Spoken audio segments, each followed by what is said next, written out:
Half में सबका स्वागत। वैशाली जी आगे पढ़े। हाँ अर्पिता, नमस्ते। नमस्ते आंटी। नमस्ते सब योगियों को। हम लोग गीता का 16वां अध्याय पढ़ रहे हैं, दैवासुर संपद विभाग योग। उसमें हम आज श्लोक नंबर 23 पढ़ेंगे।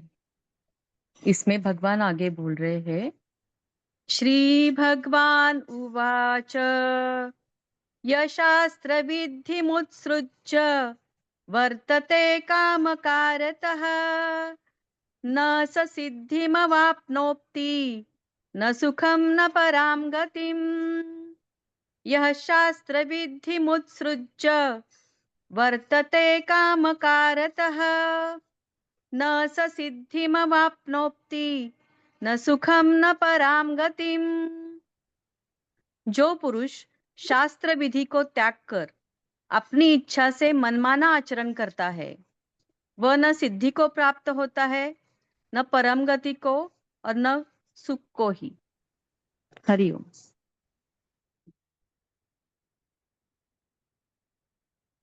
दो शब्द की यहाँ व्यवहार हुई है, एक है विधि और एक है शास्त्र।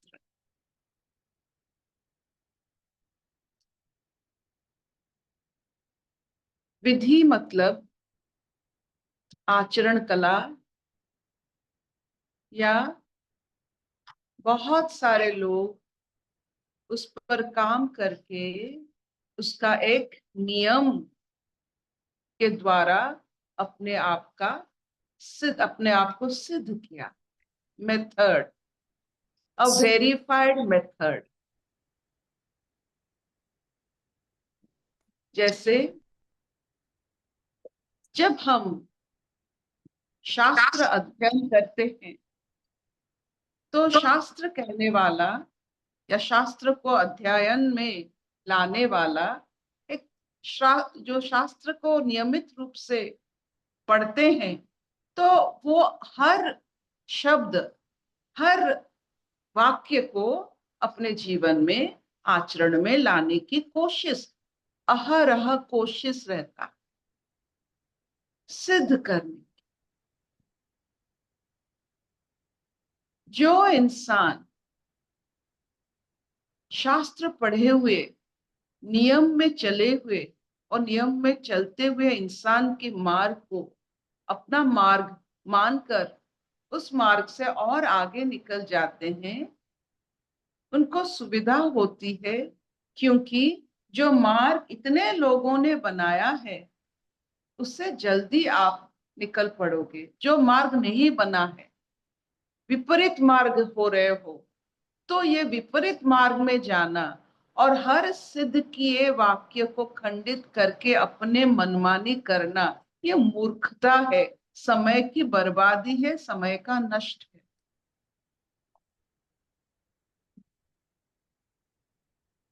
जैसे एक बहुत आजकल के प्रश्न है, बच्चों का भी है। हमारे शास्त्र कहते हैं कि सूर्य उदय से पहले नहा लो। सिंपल वर्ड कि अपना व्यक्तिगत जीवन में, ये भारत भूखंड में जहां हम रहते हैं, वहां सूर्य उदय से पहले नहाने की एक शास्त्र मत है।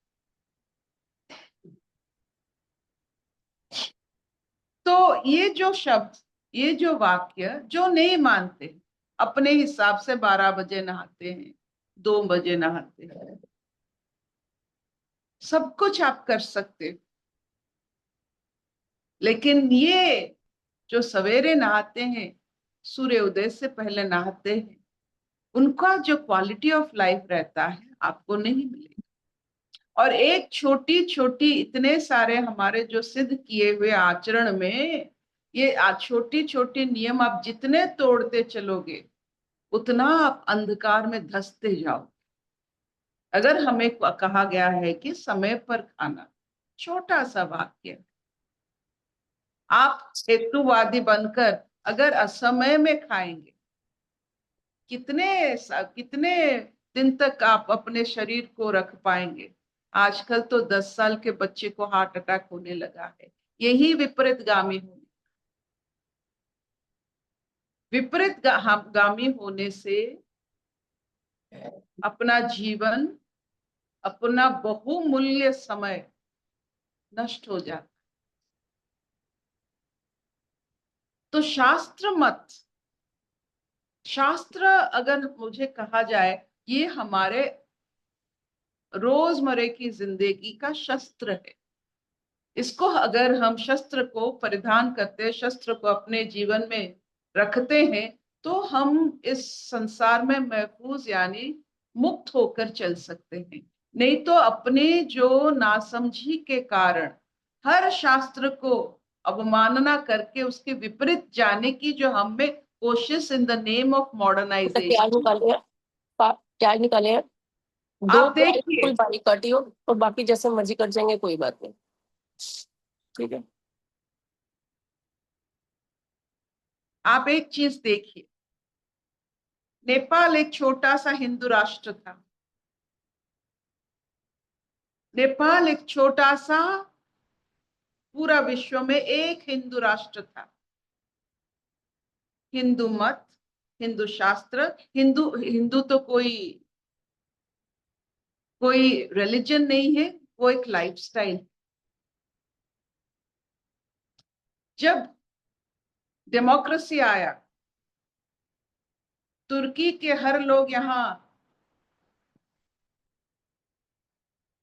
मुस्लिम बाद इस्लाम की हर चीज वहां चलाने लगे। आप देखो अभी क्या हो रहा है। शांतिपूर्ण जीवन का एक बहुत बड़ा वहां लोग रहते हैं, बड़े शांतिपूर्ण भाव से रहते हैं, एक मत में। तो शास्त्र क्या है आप देखिए। अगर हम शास्त्र को अनदेखा करते हैं, इतने सारे इतने इतने सारे लोगों की जीवन की एक्सपीरियंस को हम अनदेखा करते हैं। शास्त्र होता क्या है? Observation of many many people. मनुष्य की ऑब्जर्वेशन में लिखा गया है। It is like a medicine. जैसे हमारे मेडिसिन जो हम पढ़ते हैं, जो हैरिसन डेविडसन, जो हमारी जो किताबें, बड़े बड़े मोटे मोटे किताबें है क्या? Observation of people. शास्त्र होता क्या है? Observation of the society and people. अगर हम ऑब्जर्वेशन को ही ना माने, हजारों सालों की ऑब्जर्वेशन को हम ना माने, हमारी मूर्खता है। हमको जाना पड़ेगा, नरकगामी होना पड़ेगा, मतलब अंधकार में हम जीवन काटेंगे। और उस असुरों का यही गुण है, वो अंधकार में जीवन तो काटते ही काटते हैं, लेकिन बड़े वेरी एग्रेसिव मेथड। वो शांतपन में अपना अंधकार स्वीकार नहीं करते, अंधकार में रहकर वो चिल्लाते हैं। वो चिल्लाना ऐसा है कि वो कोशिश ही नहीं करते हैं अंधकार से बाहर निकलने के लिए। किसी को गुरु नहीं मानते हैं, किसी को स्वीकार नहीं करते हैं, अपने आप में ऐसे जलते रहते हैं। ये असुरपन है। हम तो बंधन में पड़ ही जाएंगे, कभी कभी पड़ जाते हैं, उससे ना निकलने की इच्छा असुरपन है। चित्कार करना, अपने आप को कोसना, सबको कोसना, सबको जिम्मेदार ठहराना अपनी स्थिति के लिए, यही सब असुरपन है। ये सिंपल है। आपका जीवन, आप आराम से, कभी भी हम बंधन में पड़ते हैं, आराम से स्वीकार करके अपने शास्त्र की मत से जो व्याख्या हुई है, जैसे हम आज शास्त्र पढ़ रहे हैं, श्रीमद् भगवत गीता पढ़ रहे हैं, उसमें कितने सारे हमें खुलने की कथा कहा गया है। तो कोई भी कथा पकड़ के हम खुल सकते हैं, उड़ सकते हैं। तो आज का जो है असुर कौन है? जो शास्त्र को नहीं मानते, ऑब्जर्वेशन को नहीं मानते। शास्त्र एक ऑब्जर्वेशन, हजारों सालों का ऑब्जर्वेशन।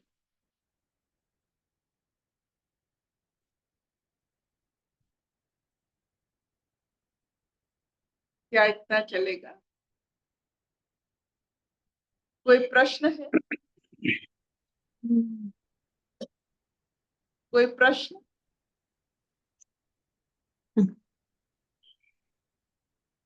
पूछो।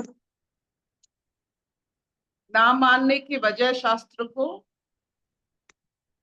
हमारी अल्प बुद्धि, मंद बुद्धि, किसी की कथा को ना सुनने की जो हमें कि हम सब जानते हैं, वो क्या कहेगी, वो तो अनपढ़ है, वो तो पढ़ा लिखा नहीं है, लेकिन ही और शी इज ऑब्जर्वेंट।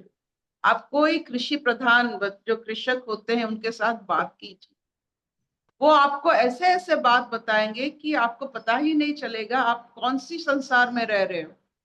आपको लगेगा आप मूर्ख हो। जो पैदावार करते हैं, जो चावल पैदा करते हैं, उनको पूछो उनका दुनिया में वो क्या क्या चीज को जिससे हम पलते हैं, हम तो उसको खाने के बाद ये सब नाटक करते हैं। जो हमें वो अन्न का कोष जो भरता है, उनके साथ एक बार बात करना, उनका दृष्टिकोण देखना, सुनना उनके पास। कैसे जैसे गर्भ में 10 महीना रहकर माँ बताती है कैसे जन्म हुई अपना बच्चा, वैसे हर कृषि बताती है 6 महीने 4 महीने कैसे उन्होंने उस पूरा संस्कार किया है वो धान को पैदा करने के लिए। कितना ऑब्जर्वेंट होना पड़ता है, और शास्त्र को कितना मानना पड़ता है, प्रकृति को कितना मानना पड़ता है, कितना आकाश और बादल को देखना पड़ता है। They are more wiser. हम तो एक बार एक बच्चा पैदा कर लिए, 10 महीना रख लिए कोख में, चला गए। लेकिन वो कृषि को देखो, हर साल इतने इतने धान पैदा करते हैं और समय लगता है 4 महीना 6 महीना। It's not easy. So much of patience. और इतना ही नहीं, सिर्फ पेशेंस ही नहीं, पूरा आप देखो निराकार के साथ कैसे जुड़ते हैं। एक बार धान लगा लिए तो पूरा प्रकृति के ऊपर निर्भर करता है, उनके ऊपर और कुछ नहीं रहता है। तो प्रकृति को खुश करने के लिए वो अपने आचरण में कैसे प्रकृति के साथ रहते हैं। कृषक के साथ, एक अच्छे फार्मर के साथ आप बात करोगे, आप जान जाओगे कि गीता एक माध्यम नहीं है। हर एक your observation is your scripture. आप जितने ऑब्जर्व करोगे उतना आप स्क्रिप्चर पढ़े हुए रहोगे। You don't have to read scripture. आपको कोई ज्ञान नहीं चाहिए। बी ऑब्जर्वेंट ऑफ प्रकृति, you will learn everything.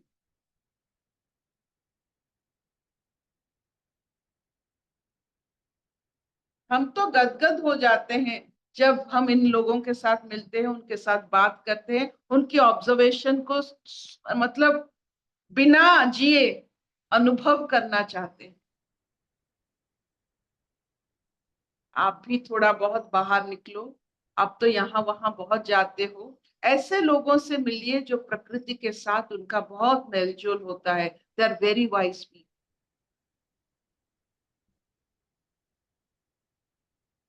Hariom Arpita ji. अशतोमान सद्गमय तमसोमान ज्योतिर्गमय मृत्युर्मान अमृतंगमय।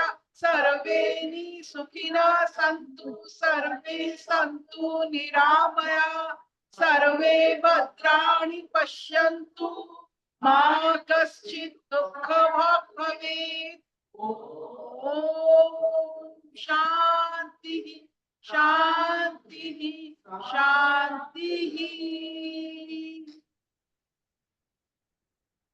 आप एक कृषक के साथ बात कीजिए, एक लकड़हार के साथ बात कीजिए जो जंगल में जाकर चोरी करता है, पेड़ वृक्ष को काटता है और उसे वो पेड़ को लाकर, वो दाइने को लाकर घर में जलाकर उसे कोयला सृष्टि करता है। उससे बात कीजिए, आपको पता चल जाएगा कि प्रकृति के साथ रहने वाले कैसे होते हैं, प्रकृति के विपरीत रहने वाले कैसे होते हैं। मिलिए, सबसे मिलिए। आप हरिओम जैसे अर्पिता जी। हाँ हाँ हाँ, बोलो बोलो। मेरे को ना लगता है कि आप ना हर टॉपिक को बड़े बारीकी से बता देते हो, जो हम सोच भी नहीं सकते। तो लग रहा ये था कि वाकई नेचर के साथ ना, मेरा भी बहुत शौक होता है कि मैं नेचर के साथ रहूं। तो मैं जरूर जाती हूँ 1 घंटा बैठने के लिए। मेरे को लगता है कि हरियाली, इतने अच्छे भगवान ने सब कुछ सृष्टि बनाई है, तो बहुत मजा लेकिन आता है। जो उसमें काम करते हैं वो हरियाली को रखे हुए हैं, वो पेड़ हाँ, को लगाए हुए हैं, और पेड़ सच के में लिए सच। मर मिट जाने वाले लोग होते हैं, उनके साथ बात कीजिए। हाँ, ये जो बहुत ही अच्छा। आपने देखा है ना, ये हरियाली हरियाली ये मनुष्य ने जो तो हाँ, था, अभी जो रख रहे हैं, बहुत सारे मनुष्य इसमें काम कर रहे हैं। हरियाली हाँ, रखने के लिए हमारे यहाँ एक बहुत बड़ा बरगद है, तो वो बीच में आ गया था, तो म्युनिसिपालिटी ने सोचा कि इसको काट के रोड बनाया जाए। एक ऐसा व्यक्ति वो जाकर खड़ा हो गया, बरगद को ऐसे पकड़े हुए कि आप मुझे मार दो फिर इसको मारना।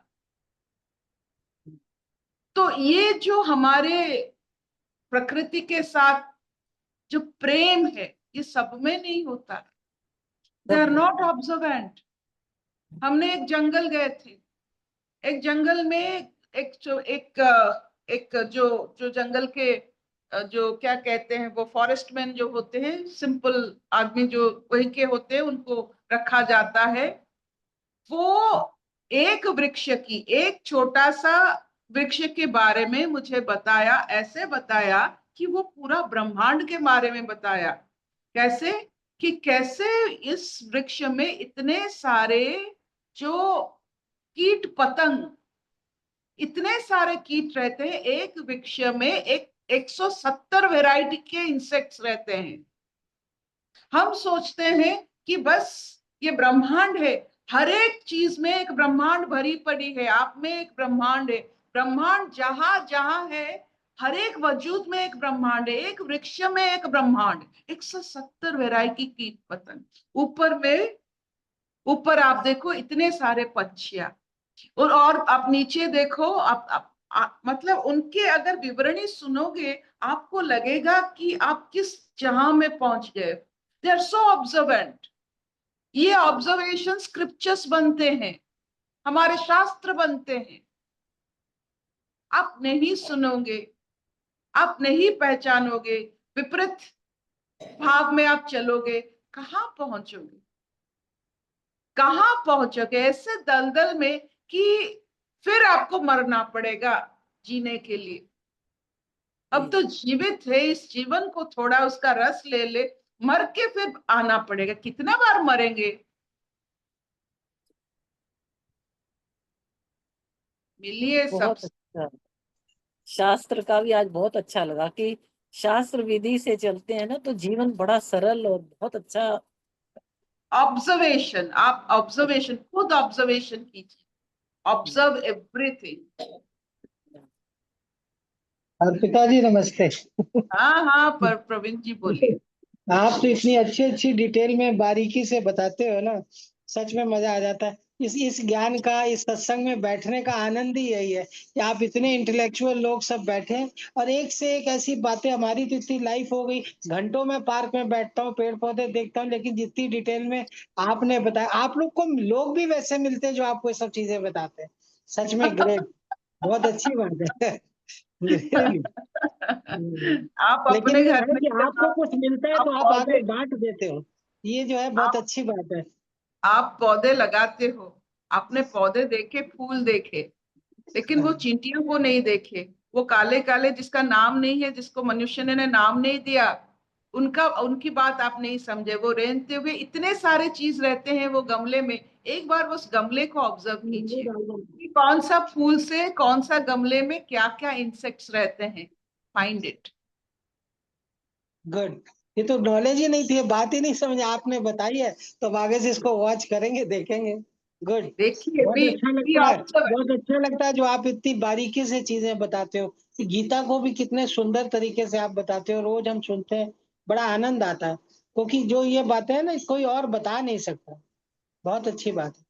आपका ये सत्संग जहाँ आप बैठे हो, जिसके ग्रुप में आप बैठे हो, उस ग्रुप में सारे ही एक से एक ग्रेट लोग बैठे हैं।